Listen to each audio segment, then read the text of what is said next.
What's up, everyone? Happy Friday. Welcome back to the Friday Live with Lauren show. If this is your first time, thank you for tuning in. We're here every Friday at 3 p.m. Eastern, noon Pacific, talking with someone exciting and special and just fun for an hour. We're going to help you learn, laugh, and level up. I do have headphone here today. I had to pull out the headphones and the audio wasn't working last minute, and we're just rolling with it. So, also big shout out to Better Leap, who sent me some nice swag today. And that's the only little plug we're going to do. I have a really exciting guest. I've been waiting for this one since like my birthday in July. I first had a conversation with James Buckley when I was going to Tennessee for vacation. We had a wonderful conversation. I'm going to bring him on the stage. We're going to have a long talk today. But y'all, if you are not following James Buckley, what are you doing? Let's go. What's up? It's such a pleasure to be here. I came in hot for this one. I'm ready. Like I feel like I've been prepping for this one for a hot minute. So, we can get hot. We can get hot with it. We got it. All right. Well, if you're here, I'm going to ask you, please share the show. Sometimes LinkedIn isn't that kind to me. They don't always drop that notification out that, hey, we are live and we're live. We want people to level up. We want this to help as many sellers, marketers, job seekers. If you are watching the show, there will be some nuggets in here for you, regardless of what you do. I promise.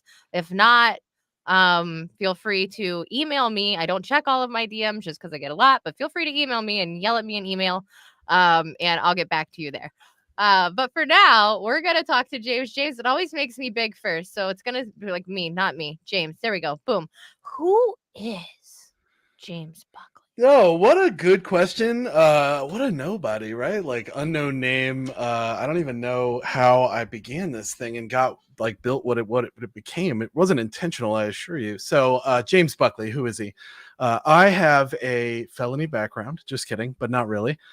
So if you would have said to me in 2011, 2008, that I would begin a career in sales and it would lead to this marketing and sales collaborative role, hosting a show with one of the best sales training organizations in the world, I would have said you were full of shit. I would have said, no way, that's never going to happen. At the time when I started in SaaS sales, I was in fast food. I managed a Taco Bell. Like, that's real. I did that.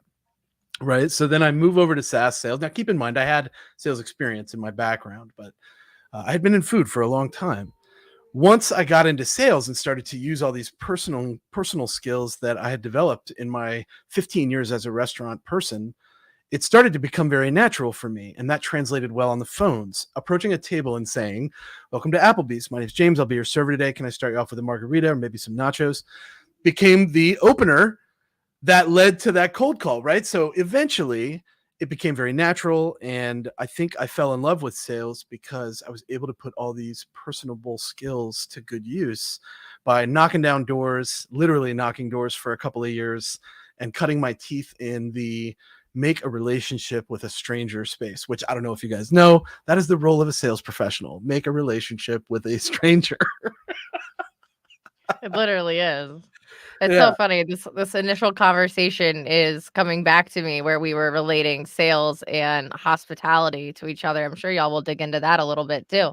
Yeah. All right. Yeah, We're if you're a already hiring manager, go recruit at all your local restaurants. Go find bartenders and servers that make you laugh, make you smile, do a good job, and ask them if they want to sell software. I swear to God, they make great salespeople.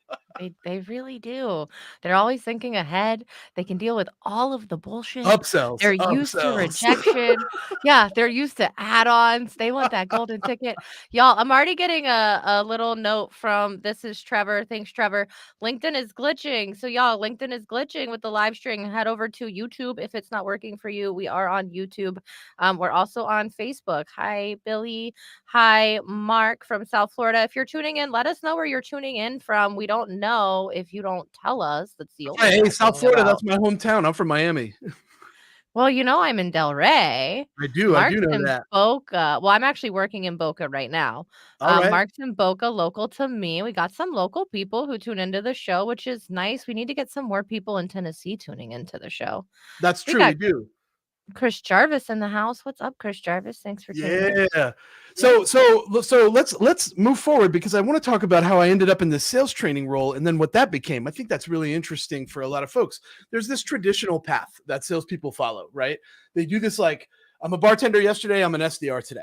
And then maybe you're there a year, maybe two, depending on your performance, depending on your passions, but you eventually become an AE, a customer account manager. A lot of labels for it. The closing role is essentially what's next. Then from there, it's customer success and then usually like leadership, but sometimes they shift over to marketing, right? Depending on what their passions are.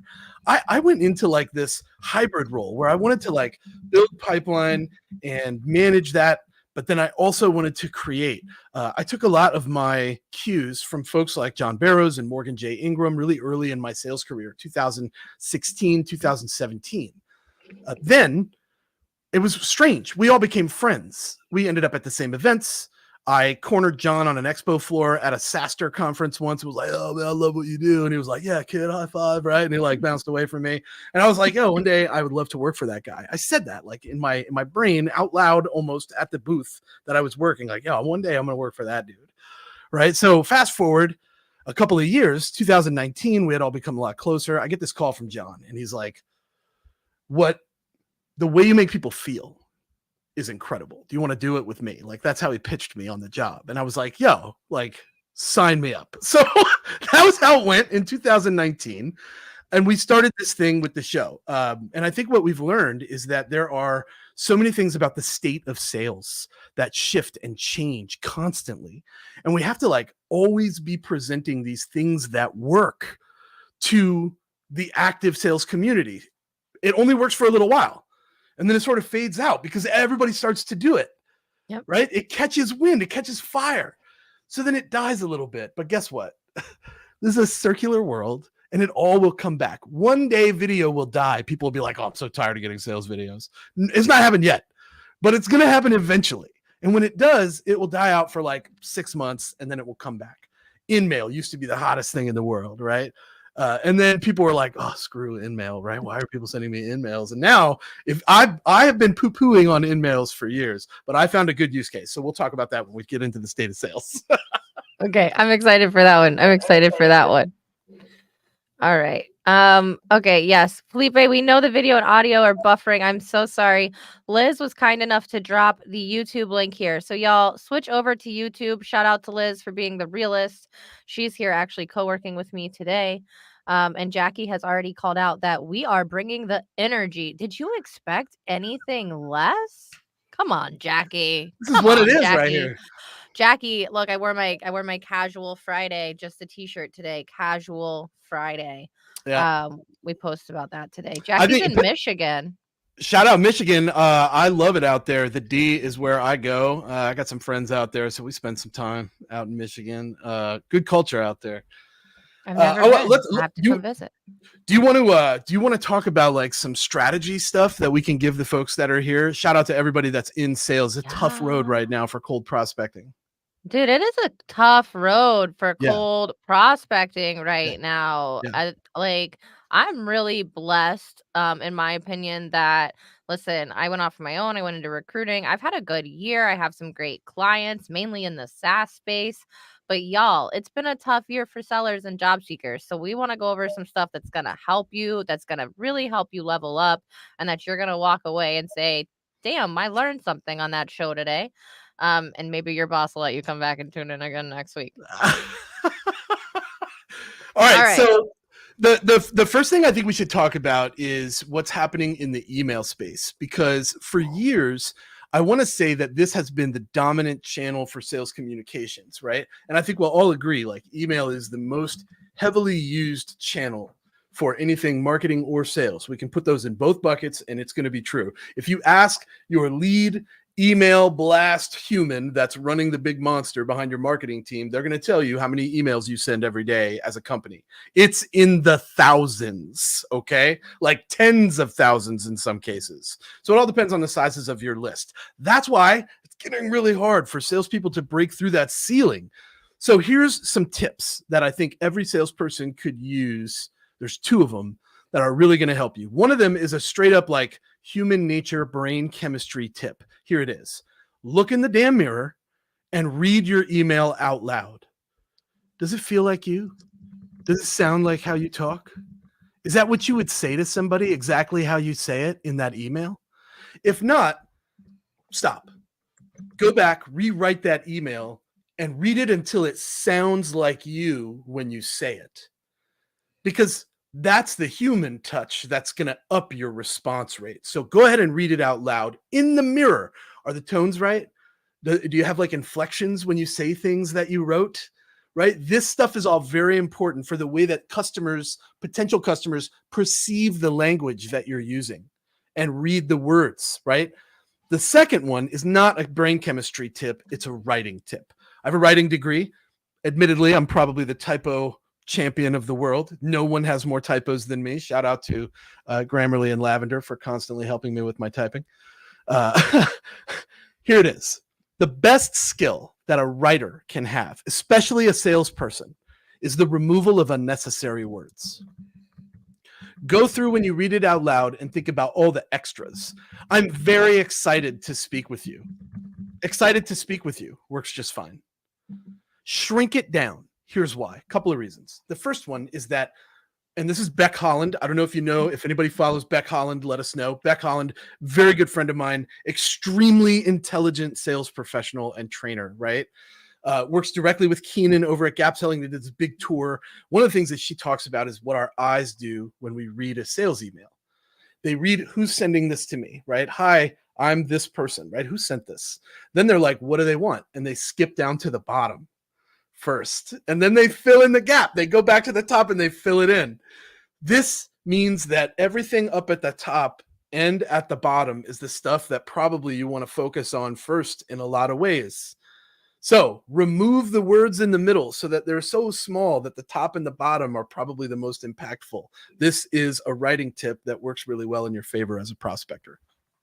Yes. And I always like to remind people, begin with the end in mind. Like he said, they're going to jump down to the end anyway. Yeah. So start with what you were going to finish with right now. Yeah. Hi, what is it? All right. Liz says, I'm here to learn. Good. You're going to learn. Hey, Rockstar, Katie Penner in the house. Shout out Sendoso. Loving this. You got a really active audience. This is a great audience. We got some people who show up sometimes. Yeah, Katie's here. Better Leap. Feel free to send Katie a Lululemon hoodie too. That's the nicest piece of swag I think I ever received. James, has anybody ever sent you Lululemon as swag? So nobody ever sent me Lululemon, but I am going to tell you that my son, who is moving to Fort Sill, Oklahoma, he'll be stationed there in the Army. Yes, Beck Holland is amazing. Thank you very much. He just recently moved to Paris. Oh my God, right? So he bought underwear from Lululemon. And, I've bought my fair share of underwear before. It's like, 30, 40, $50 at max for a couple of pairs of underwear. We gave this person a 3-pack of underwear, and she said, that'll be $137.29. And I about shit. I was like, yo, wait a minute now. Like, this is the last $127.99 you will ever get from Lululemon. I love it. I'm fine with it. It's cool, but damn. That's hilarious. Somebody posted on LinkedIn the other day. I wish I could remember who it was. But they posted about how they ordered from Lululemon 4 things, but they ordered like one order, 4 things, but Lululemon sent it to them in 3 different packages. So their husband found out, and their husband thought they spent a lot more money than they really did. I don't doubt that for a minute. Man, you got to take out a mortgage to shop over there. You know what I'm saying? Oh, all right, y'all. Sometimes we get a little bit off track. I'm sorry. It happens. It's the point of a live show. We're going to when it's supposed to be a good time, people forget this job is supposed to be fun. Don't forget. It is fun. It is fun. Listen, Katie gets it. It is that expensive. And Chris says, that's some expensive underwear. Yeah, it is, Chris. It is.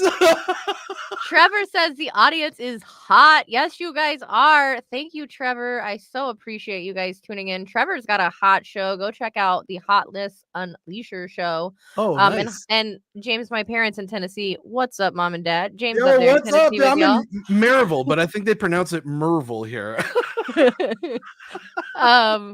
All right. I'm sure they'll let us know how close. Okay, cool. Thanks, Chris, dropping that YouTube link. Y'all are listen, not only are they showing up, they're helping other people watch the show. Like, y'all popping. Really are the realest. Yeah. My LinkedIn analytics are gonna suck, but that's okay.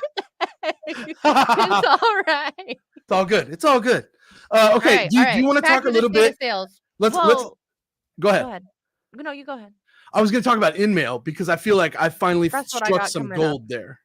That's what I got coming up. I want to hear about all your in-mail tips. Okay. All right. I have been guilty of poo-pooing on InMail for far too long. I'm guilty. Me We're too. all guilty. Shout out to everybody that uses it effectively. I was not using it effectively. Shout out Leslie Vanette's. Yes, dude. Yes. So here's what happened to me. She's been on the show several times on the Sell Better Daily Sales Show. Same. Here too. Sellbetter.xyz. Check it out. It's the dopest. If you haven't been to the show, you haven't checked it out, you need to do it. We're daily, every day. We're live.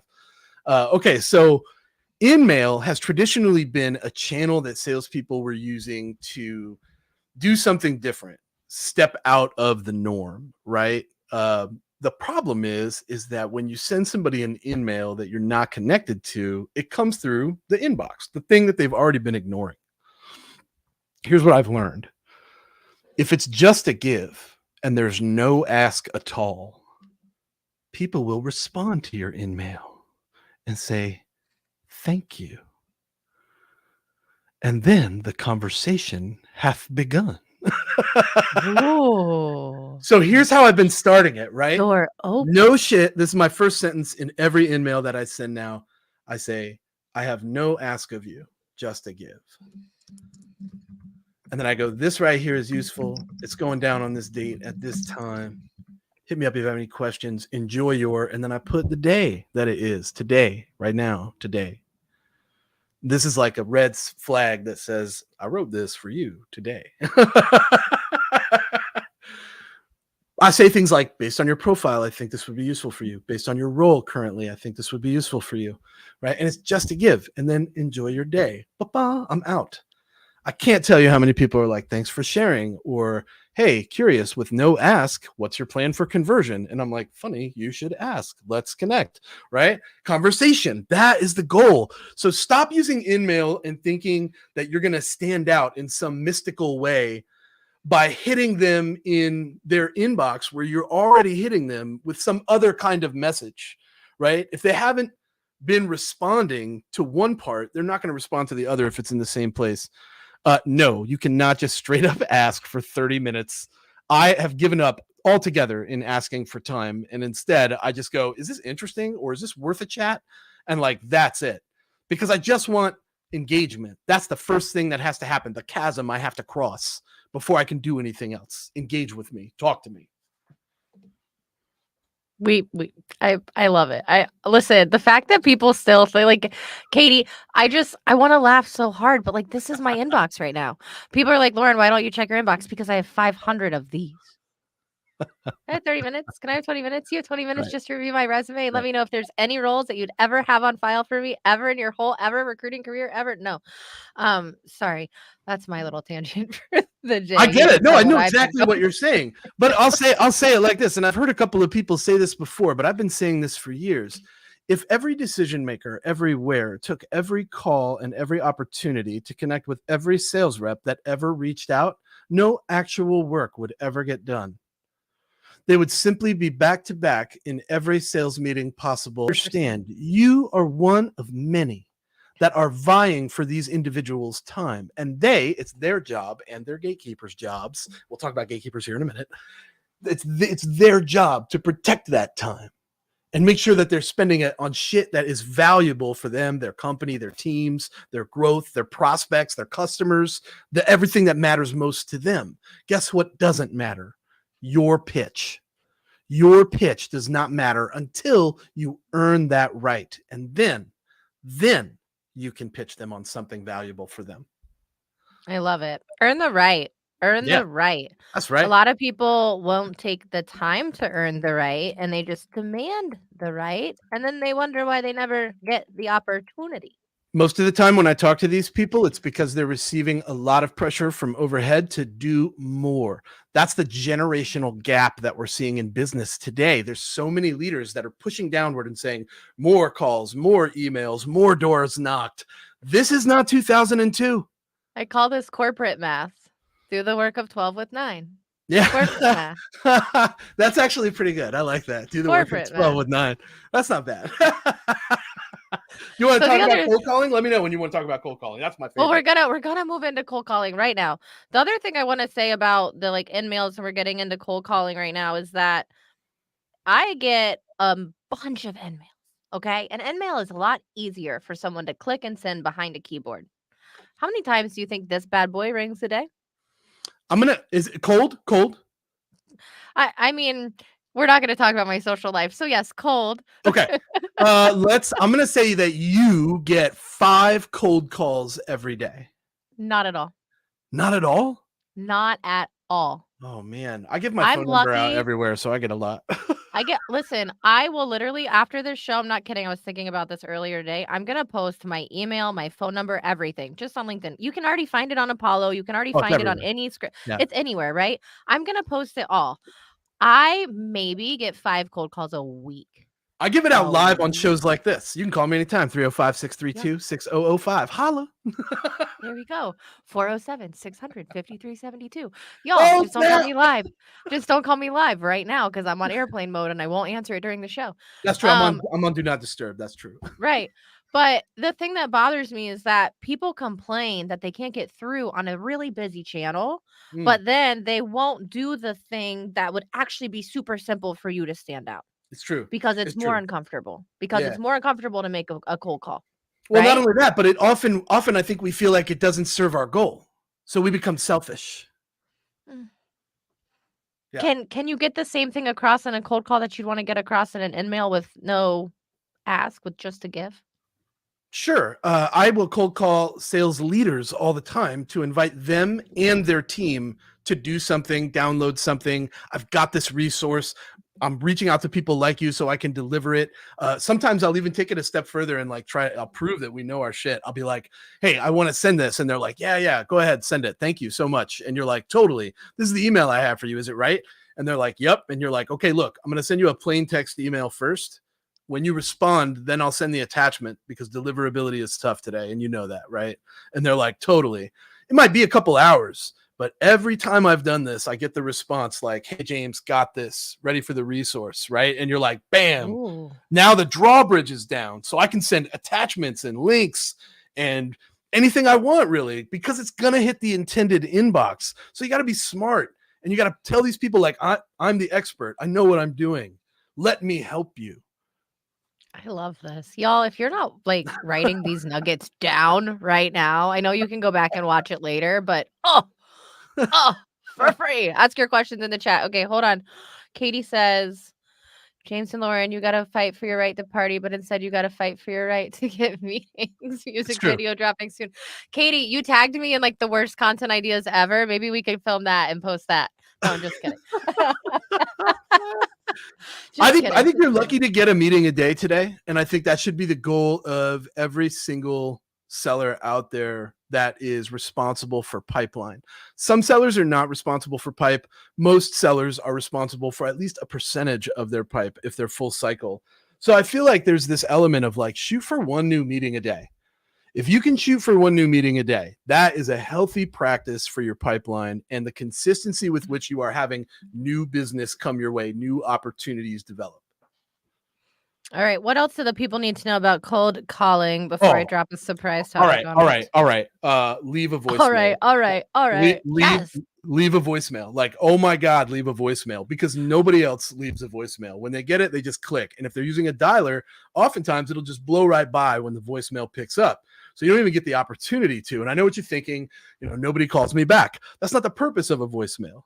The purpose of a voicemail is to put a voice with a name, so that when they see it in their inbox, it looks and sounds familiar. You know how many responses to my 6th and 7th touches I get that say, I've been getting your messages? You know how many times they reach out and accept me on LinkedIn and then reach out and respond to me and go, hey, I've been getting your voicemails. Great to connect here. This is the purpose, the real purpose of leaving voicemails. Here's another key. This is an old school John Barrows. Leave your contact information at the back of the voicemail, not at the front. Right? Because they don't give a shit who you are. So when you say, this is James Buckley with Sell Better, they don't know Sell Better and they don't know me. So they just hit 9 and delete it and move to the next message. Or they read the transcript while they're sitting on the toilet and do the same thing. Either way, when they see this is James with Sell Better, They delete it because they don't know me and they don't know who I'm with. So instead, I'm calling you because that's it. And then you say this, by the way, this James was so better. I'll talk soon. I never say like thanks or even in my emails or my messages, like sincerely or regards. It's always I'll follow up. Right. And this tells people I'm coming back to you. I'm not going anywhere. The bartender in me says cheers. Oh, hey. At the end of cheers. I can't help it. Cheers, man. Cheers. You're gonna hear from me again. So cheers. But yeah, so we went over what? Email and mail, cold calling. Okay.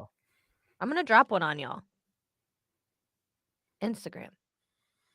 And people are like, what? Y'all, if there is someone that you need to get their attention, and you could change this to Instagram, you could change this to I don't know if you want to say X or Twitter. What are we calling whatever it now? you call it now. What are we calling it now? Why does it have to be so confusing? I don't know, but I don't like the icon. I wipe my phone like there's something on the icon. I'm like, is there something on my phone? I'm trying to close it. I'm like, we're closing this, right? It could be Facebook, wherever your people live, wherever they are. If you see that someone you are trying to get in touch with on LinkedIn is active on another platform right now, reach out on that other platform. Yeah. Especially if it's a platform that they don't have as many followers or as much engagement, that you can tell they're trying to grow. Anything like that. That's where they're going to say, oh, hold on, I got an Instagram notification. I don't get many of those. I get 5 million LinkedIn notifications in a day. How many LinkedIn notifications do you get a day? Or did you turn them all off? Oh, no, I don't turn them off. But what I do is close tabs. I am not a billions of tabs person. I probably get anywhere from 70 to 80 LinkedIn notifications a day. I have high engagement because I have a big network, because you have a similar size network as I do. The problem is that it can be a black hole and it can be very distracting. So I try my best to gate out as many things as I can. When it comes to Instagram, I call this cross-pollination. If you have a prospect that's accepted you on LinkedIn and you've had a good back and forth, guess who you can go do for a light, nice, personalized touch? Go over to Instagram and find them there and hit follow. I do want to give a tip, though. Look, before you hit follow, on X or Twitter or Instagram or TikTok or whatever, look at the last time they posted something. If the last post was in 2014, my guess is following there is probably not going to get you where you want to go because it's not going to be seen. And even if it's seen, it's probably going to get ignored, right? It functions more as a statement of, I'd really like to sell you something. Right. And that's like the icky car salesperson feeling that people get where they're on the lot buying a car. They want the car. They have the money. They're shopping and they see the car salesman and then they're like, fuck, I got to get away from this person before they speak to me. Right. Like I have what you want, but you don't want to talk to me. And that's because you don't want to get that sleazy feeling. The same thing happens when you cross pollinate in a bad way instead of a good way. So pay attention to where you're connecting with these people. But cross pollination is a great way to continuously build that bridge with your prospect. I love it. I love it. So if you were reading the post that I posted about finding somebody on Instagram, that's my own personal story of when I reached out to James, trying to get James' attention to get James to come on my show. So that's my own story, y'all. Somebody asked if it was a candidate. It was not a candidate. However, I have reached out to candidates on essentially every single platform known to man. You almost have to, right? I feel like I heard a stat once that 67% of all decision makers look to social media before they decide to give somebody time. Now, I think that's an interesting stat, especially for job seekers, because that means that if you have one profile that represents you as a respectful member of a sales community as an account executive, but another profile that positions you as a drunken party person, that might be conflicting for HR, and you may have a difficult time getting a callback for that second interview. So I strongly recommend that you have a digital representation of your professional self across all platforms. There you go, y'all. Keep it professional. Keep it as professional as you want, right? Okay, Courtney says, why does no one leave voicemails anymore? That drives me crazy. If you're going to bother to call me, leave a damn message. I hear you, Courtney.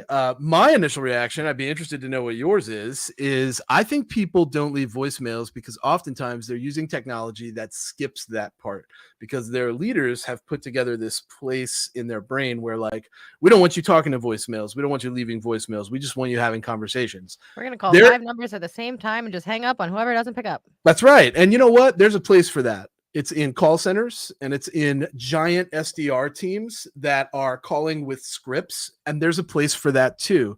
But if you're a startup with 17 employees, I'll bet you're very targeted with who you're calling and why. I'll bet you're kind of loose with the language because you have a use case that's very specific, but you need to get to the bottom of it. Right. So it's an important piece of the puzzle to realize that these pieces of technology exist for a reason. And the other side of the coin also exists for a reason. I'm fine with dialers, especially ones that save salespeople time. I'm not okay with salespeople that come in and use technology, whether it's AI or not, to just go through the motions and hit their numbers. This is not care for what you do and who you serve. And that's what we're about at Sell Better. I love that. And if you don't have the care at the end of the day, you might be able to fake it for a minute. You might be able to do it for a second, but it's going to come off as ingenuine after a while. And people are going to be able to feel that. And like we all said from the very beginning, like you said from the beginning, when all of this happened, right? The whole reason you were pitched is because of how you make people feel. I think people buy with emotions, and yet we are continuously trained to sell with facts and figures and metrics, and those two things are often not complementary. No, they are not. All right, we're going to move into our next topic, which I am super excited to talk about, the power of LinkedIn. We're going to get into creation, brand building, and DMs. All 3 very important things. I'm going to give myself my own personal little tiny shout out for hitting 30,000 followers this week. Like you said, I'm in a similar category to you now. I've been waiting to hit that 30,000 mark for a minute, man. So that was my little we did it moment. I'm hoping to have some other stuff to talk about that'll be super exciting as well. Did I just unhook my thing? No. Y'all, I don't wear this headset very often, and I'm not used to this. This is all right here, though. You got a good vibe going. Very podcasty. I'm going to have the headphone hair after. All right. We're going to get into the power of LinkedIn. So one of the things we're going to talk about when we get into the power of LinkedIn is creation. So talk to us. When did you really start creating on LinkedIn? And what does this mean to you? All right, so this is the real tea. This is the true story. In between 2014 and 2015, I got really into Facebook. And I know Facebook's been around a long time. I was a late adopter, right? I'm going to be 42 this year.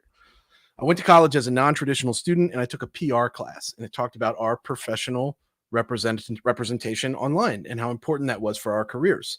This prompted me to start creating on Facebook. And I thought, the humor on Facebook was so attractive to me because I'm a fun person. I like humor. I like comedy. I'm attracted to that. And I do that. That's like my thing. I make people laugh a lot, right? So I was very attracted to the social media comedy piece.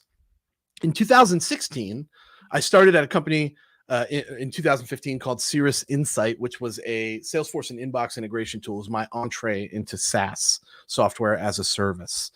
Once I got there, I realized very quickly that a lot of my prospects existed on LinkedIn. So my New Year's resolution in 2015, New Year's resolution, was to use LinkedIn through 2016 as much, if not as often, more than I did Facebook in the last 2 years. It only took 1 year before I was immediately catapulted from a career and professional growth perspective. My first viral post was really what sunk in for me, and it didn't take long. I basically put this post out that was it was a joke. It was a joke, yo. And it was supposed to be funny for SDRs. And I was like, wouldn't it be great if SDRs were honest with their templates? Here's a good one. And the template was, dear first name, we could do this dance where I bother you for the next 16 months and constantly tap your inbox, or we can connect for 10 minutes and you can let me know if we work, right? Which one would you prefer? I posted it on an afternoon.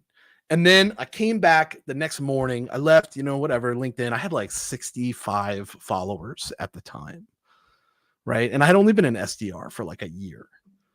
So I was like, okay, this is good. Let's see what happens, right? Drop the lure in the water. I love it.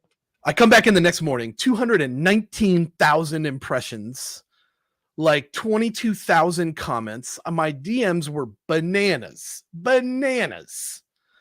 And it was all like, I scheduled 2 meetings with this template today.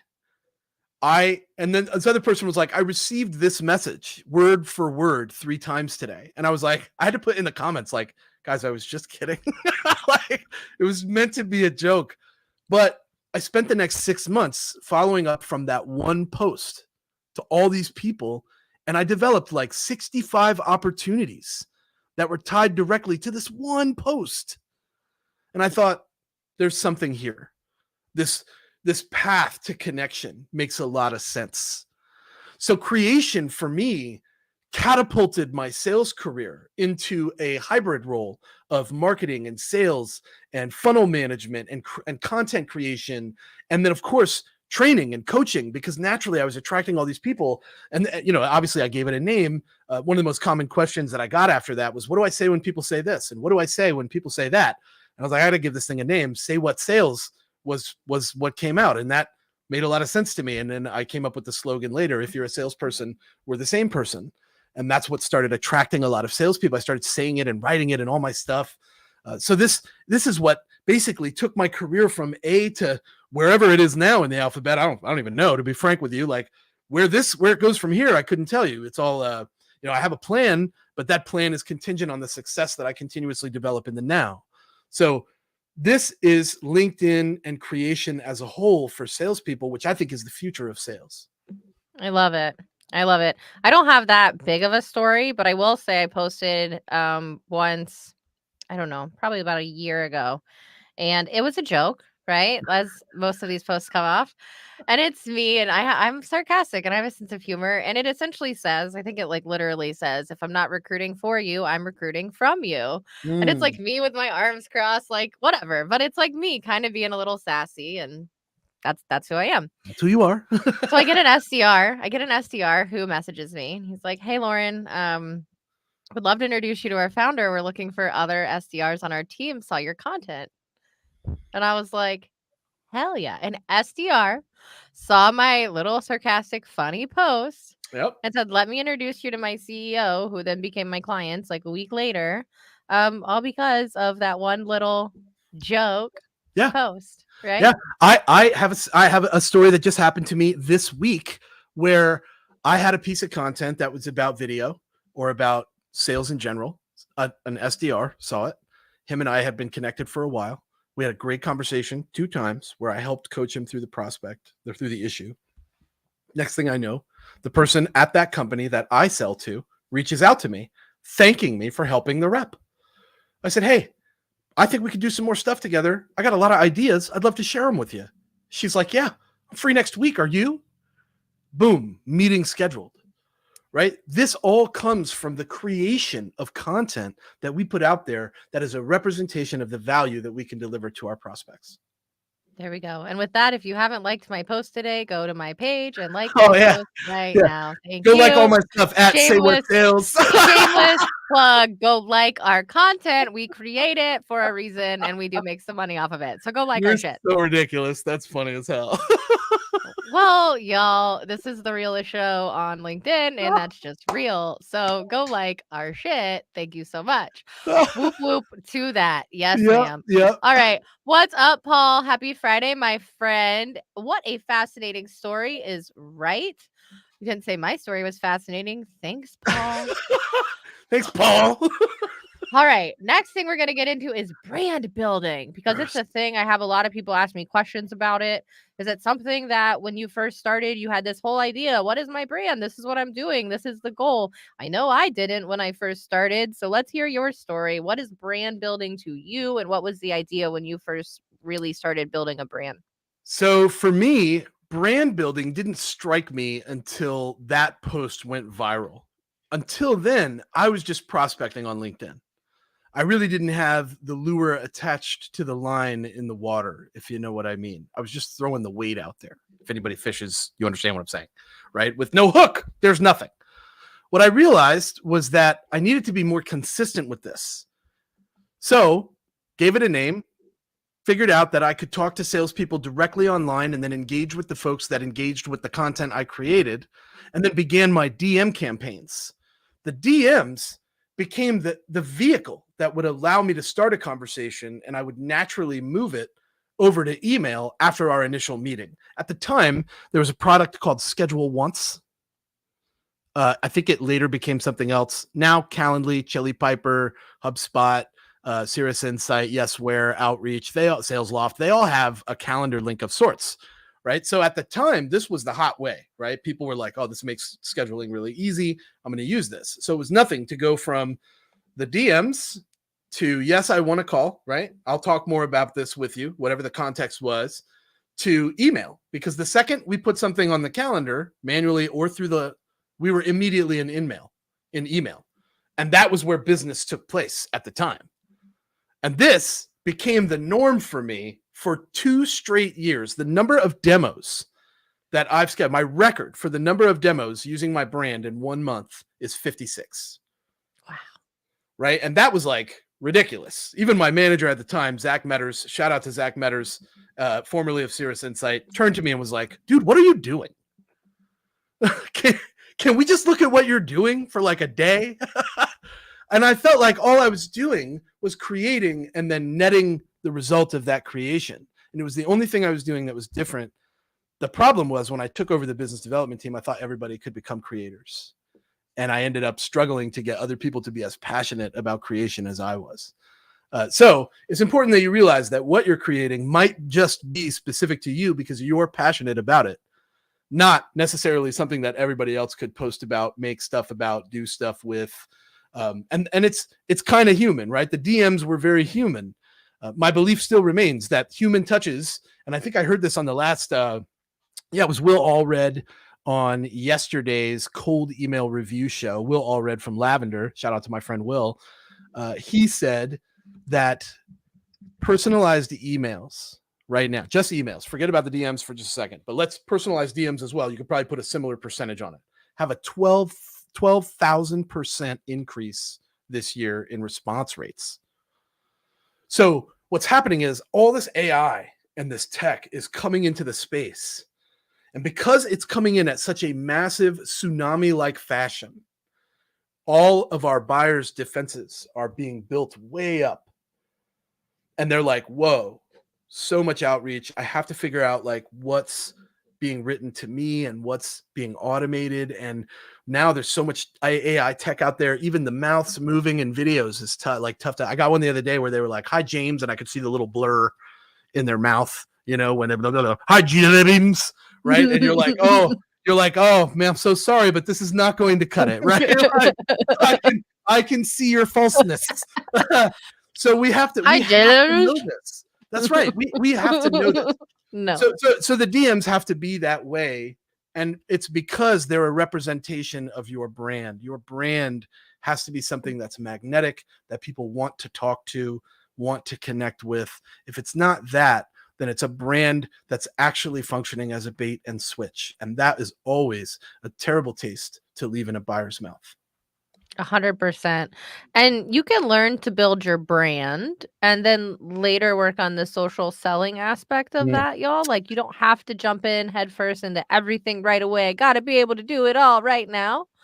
I want to give everybody this opportunity. I have to give everybody this opportunity. I just sent the link. If you'll put it in there so everybody can see it, it's sellbetter.xyz/hotline. We launched this so that people that are confused about where they want to go with their brand can start creating content for themselves, and we will support it. If you do it through this platform, everybody at Sell Better will jump on board, support your content, and we want as many salespeople to start getting into the mentality of building their brand. So it's sellbetter.xyz/hotline. There it is right there. Thank you so much. Of course. I put it there, and we dropped it in the comments. So if you're in the comments, it should be clickable for you right there. But we also have the banner up here. sellbetter.xyz/hotline. Amazing. Shout out to my friend Adrian Saya, who runs that hotline. He's doing a great job. And our friends at Demand Base, who sponsor the whole thing. There we go. Shout out Demand Base. Somebody tag them if you're watching. Do me a favor. I know a lot of you are on YouTube and you can't help us out the way that you normally would on LinkedIn, but we appreciate all of you. Y'all, we are way more than halfway through the show. I'm going to do the halfway video really quick. We will be right back.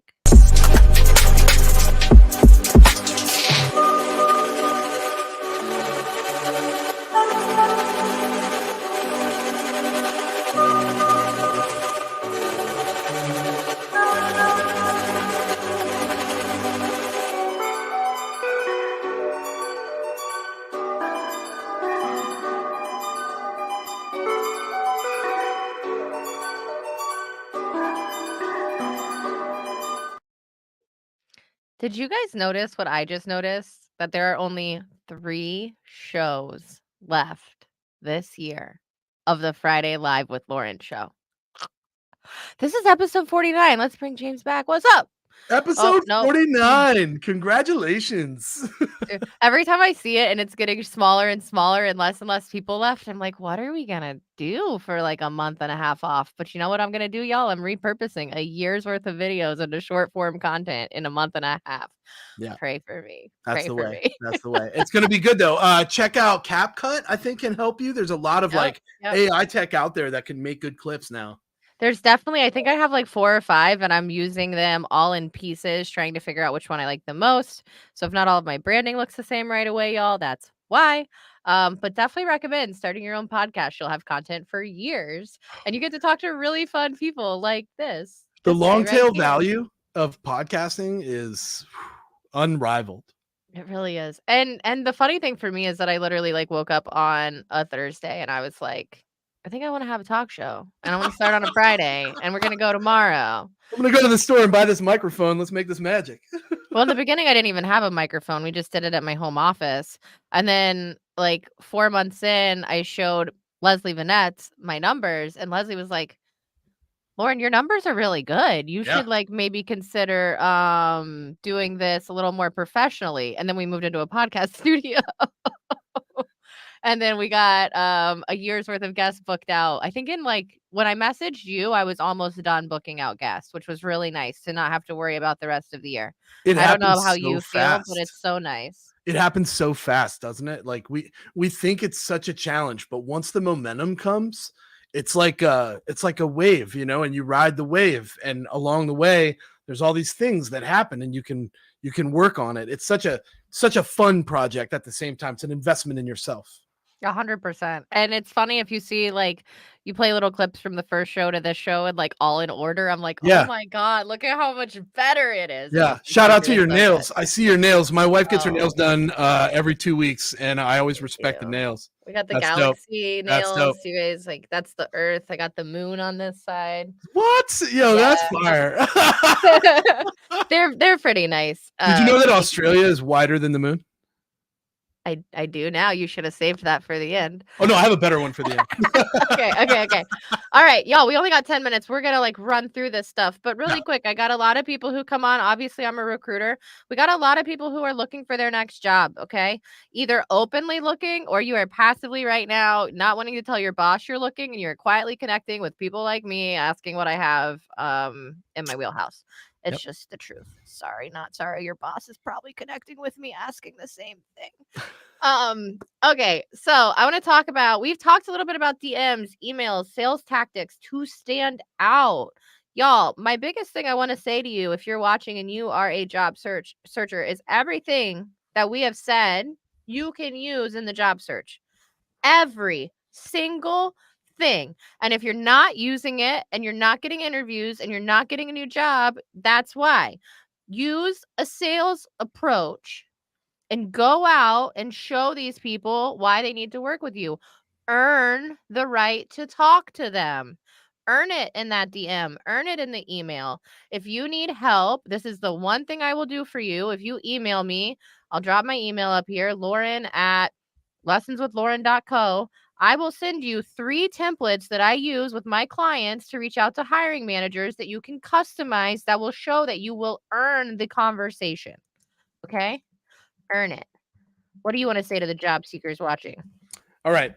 Whether you're a seller or not, but especially sellers, prospect your way into the role. This sounds counterintuitive, right? What do you mean? Prospect my way? Yeah. Most people that are applying for a sales job, especially if it's their first sales job, they're filling out an application on the website. Maybe they send an email to the right person that says, hey, I filled out the application, right? Essentially, go the extra mile. Go download Vidyard. Go download a video tool of your choice and send them a personalized video about why you are the best fit for the role and how you plan to be successful in the role. Not a Lord of the Rings film. Don't send them a novel. Send them a 2-minute video. Do it more than once. Send lots of emails. Cold call them if you can get the phone number. Call the main line and leave a written message through the gatekeeper. This is how you're planning on showing your professional persistence.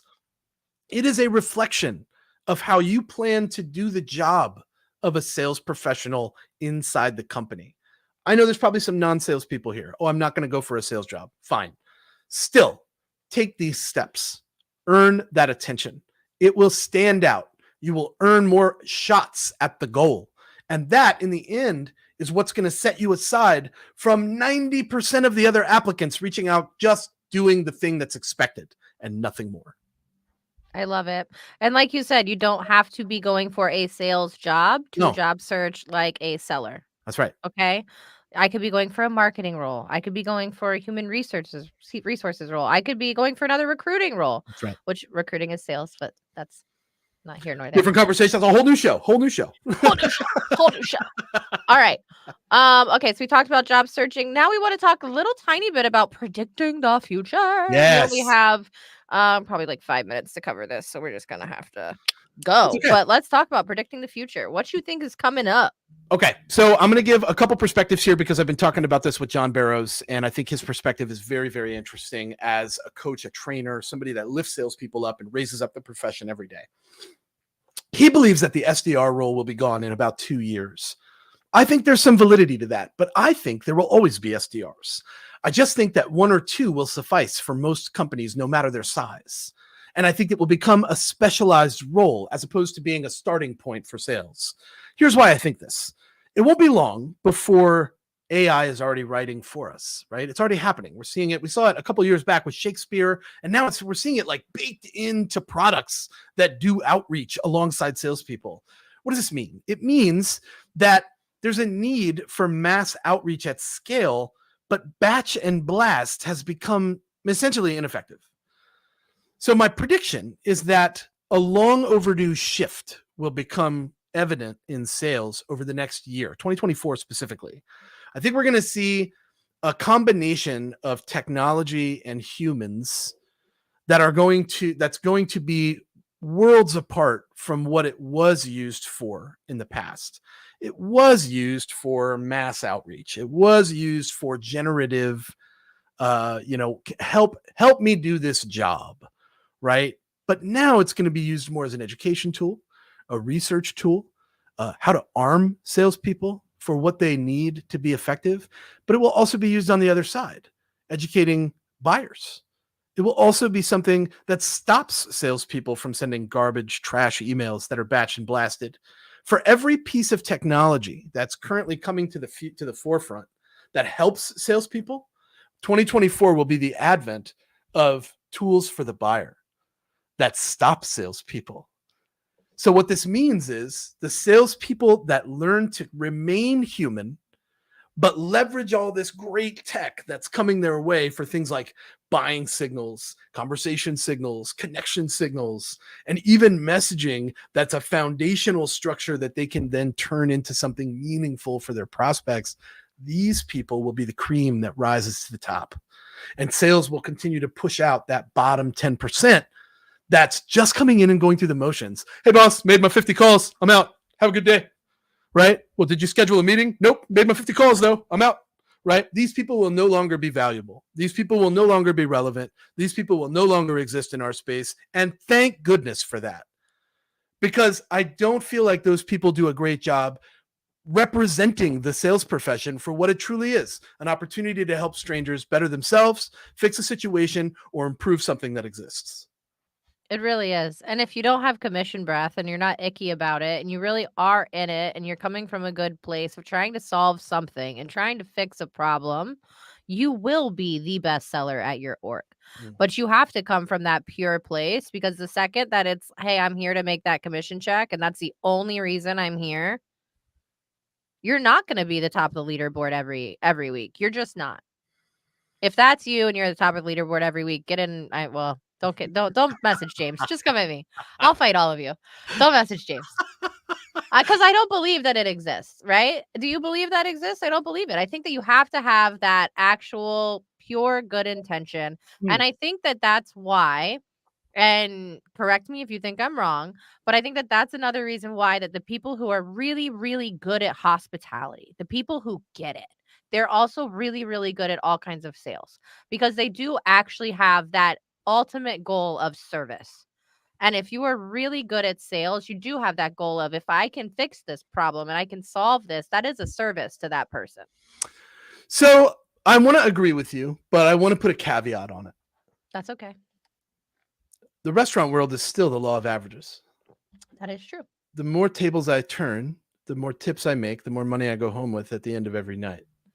So this urgency, this sense of urgency that we put on ourselves is a false narrative. It's a narrative that's being created externally. It's a pressure that we're feeling downward. And it's odd, because most of the time when I see this pressure, I'll ask, like, hey, are you hearing from your leaders that you're doing a bad job? Are you hearing from your managers that you're going to be put on a PIP program here soon if you don't pick up the pace and get numbers? And they're like, no. And I'm like, then why the fuck do you feel this way? And they're like, no, I just haven't scheduled a meeting in 4 days. And you're like, it's been 4 days. Chill. Like, you can make this up. How many of those are going to convert in 3 days when they get back from their vacations? Like, chill, dude.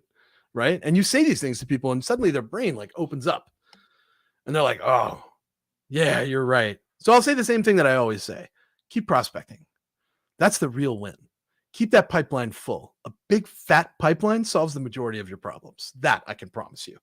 And consistency will keep your pipeline full. That is true. That is true. And we're back to brand right there. Like, don't think you're going to put one post out every month and be like, oh, it's not working. Fuck off. Right? Like, really put some effort into it and it'll work. There we go. Effort, y'all. Effort. There's no, I guess I'll give you an A for effort, but all right. We are at the best part of, well, in my opinion, the best part of the show. I love the Fun Friday Fact. James is going to give us a Fun Friday Fact. While he does that, if you are still watching, go follow James on LinkedIn. Go to the sellbetter.xyz hotline. Do all the things. But now I'm going to make James big. He's going to give us a Fun Friday Fact. All right. This is true. No matter what you might think, headphones increase the amount of bacteria in your ears. Why did you have to tell me that after I had to wear the headphones? Because it was the most important thing I could say while you had the headphones on that would make you like, oh no. I gotta take them off. No. What do my people over at Headset Advisor have to say about that? No, Headset Advisor is a great organization, and I do love them. I love Headset Advisor, but y'all, do I really get like dirtier ears when I wear the boomstick all day? Is that for real? I think all headsets have this problem. I think all headsets have this problem. Yeah, it's why I don't care for the headsets. It's why I have carpet. So I will tell you, there's somebody. I'm in a co-working space. There's somebody in here who sells like off-ear headsets. Like they don't go in your ears. They sit, but I don't know. I don't know how I feel about it. That's interesting. Don't know how I feel about it. I feel like I don't know. I have sensitive ears, so I try really hard not to like jam things in them. Okay, well, don't do that.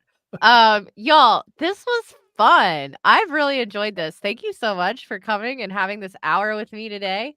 I hope we don't wait a full year to do it again. Oh, I'm in anytime you want to do it. Connect with me. Anybody you want, connect with me. I'm at Say What Sales on every platform in the world. There, you got it. All right, y'all. You know what I always say? This was a lot of fun for me, but if you didn't enjoy it, don't come back next week. Bye.